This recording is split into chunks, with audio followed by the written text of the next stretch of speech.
So out here on the trail in years past, you might see people with spotting scopes looking at birds or animals. You may see people looking up close at wildflowers. We're here at the Heron Rookery Trail. But the real, most fascinating, most potent, powerful stuff is the microbial world. And in order to see a microbe, you roughly need 1,000 magnification. To see a virus, you need about a million. But when you look at, and I do this, if you look at a surface, let's just say it's a tree, and you look at what's on that tree, those microbes, then look at your hand, see what's on there, then go like that, you will see there's a transfer. So why does that matter? Your skin is not a baggie just holding your guts in. Your skin is a sponge. That's why I tell anybody, whatever you put on your skin, you might as well drink it because you're just drinking it slower through your skin. So be very careful what you choose. And I personally don't use any type of sunblock. Over 230 of them make you sick or cause cancer. I don't use any bug spray. I use clothing, light colored clothing. And if I'm concerned about mosquitoes here, I wear long sleeves or long pants. And then, I have a strict procedure. When I'm done with the hike, I'm looking at everything to make sure there aren't ticks. And then furthermore, when I get home, I'm looking at it. And if people don't have someone to help check out, you can even set your phone on a surface, table or whatever, set it on record and walk, and so you could see, backyard or whatever. So anyway, get out into nature. Indiana Dunes is number 4 in biodiversity in all of America. Smoky Mountains is number 1, Grand Canyon number 2, Yosemite number 3. However, let's just talk about the Smoky Mountains. They've done a 10-year BioBlitz. They have people, volunteers, employees, who search for 10 years for all the species. That's why they're number 1. If the Indiana Dunes had did something so elaborate, we would be extremely high. Now, when you talk about the Grand Canyon, they don't have all these trees, all these vascular plants. They're having a lot of cactuses and other things which are lower to the ground. So the effective rate of microbial transfer is higher in these forested areas where we have tons of mushrooms with spores. So what else would I want to say? So if you don't know, you are a microbial machine. You have about 2 to 3 pounds of microbes in your microbiome. Your collection of microbes is called your microbiome. And don't just say gut health. Some people just think, oh, it's just all here in the gut. No, it's everywhere. This is a hot spot. Under your arms is a hot spot.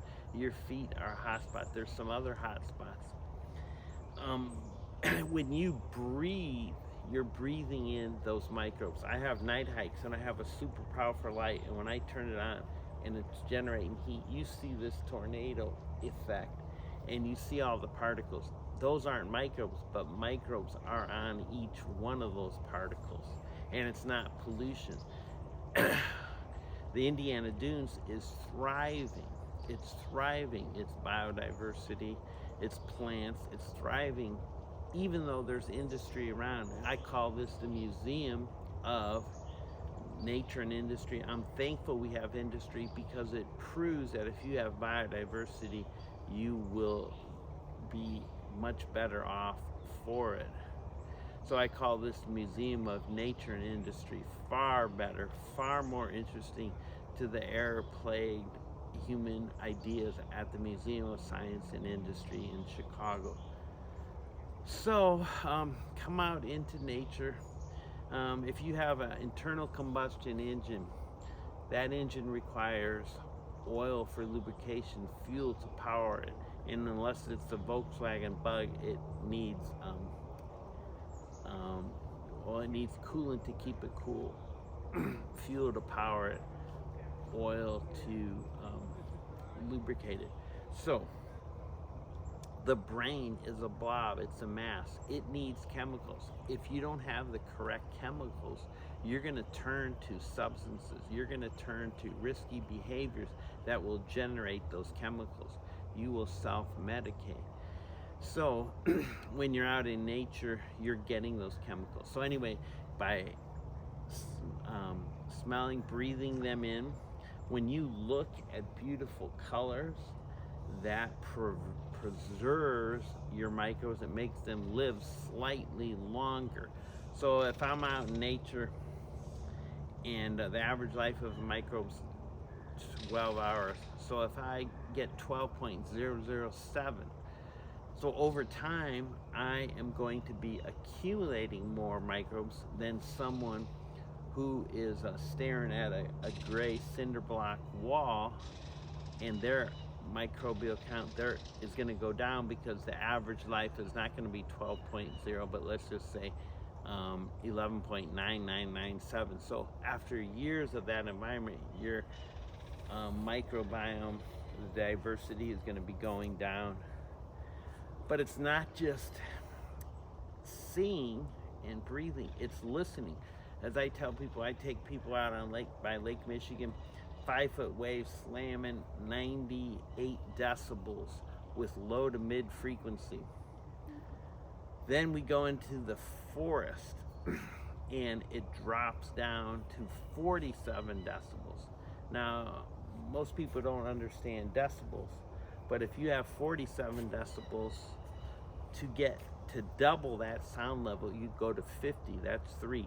To double that, it's 53. To double that, it's 56. Double that, 59. Double that, 62. Double that, 65. Double that, 68. Double that, 71, 74, 77, 80, 83, 86, 89, 92, 95. So that's an amazing amount of difference in sound levels. And those on the lake are low to mid. When you go into the forest, you hear birds like we do now. You hear insects. You hear rattling of leaves. Anyway, so as I say, that's massaging your brain when you're doing those frequencies. So hearing pleasant sounds, hearing leaves rattle, hearing yesterday by these evergreen trees, they're swaying over at Brinka Cross. It was amazing.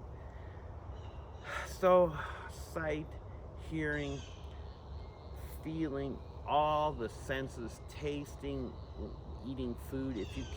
If you can find organic food, as I say, herbicides and pesticides, if they're used on food, then the food is not organic. And you say, well, my food supplier says it's organic. Unless they're growing it inside with totally purified water, it's not organic. There's a little company named Monsanto bought by another little company from Germany called Bayer, and they sell glyphosate by a massive amount, just a massive. So what does that do? So it is the inventor of it, Dr. Martin, around 1950, said never use it as a general herbicide or pesticide because it soaks through the ground. Oh, sure, it's going to kill this stuff, this weed or whatever. It's going to kill it. It's going to soak through the ground, get into the watershed, come out here, and creeks, rivers, and lakes evaporate and rains down. 8 out of 10 people who go to the hospital, if you were to do a blood test, they would have traces of glyphosate. So why does that matter? It kills your good bacteria. Your good bacteria is part of your immune system.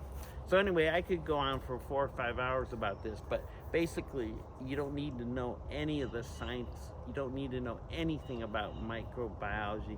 You don't need to know anything about hereditary problems and how microbes can lessen the effect. You don't need to know any of that. You just need to do. You just need to get out into nature. You don't need to come with me. You just need to get out. So I encourage you, whether you think you're fine, you think you're healthy, you may be on a downhill and you just haven't hit that problem. You may be in recovery and are looking for something to make you feel better. You just may have depression, anxiety, PTSD. So, lastly, I'll say I lead hikes with veterans, active military recruits, first responders, those in recovery, and lovers of freedom. So the lovers of freedom part, I think that's going to cover everybody who's watching this video. So get out into nature.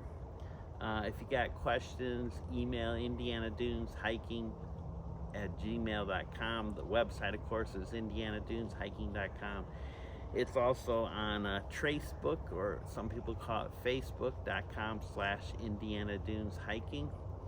And I look forward to hearing. You could submit photos to me, and just have a great week.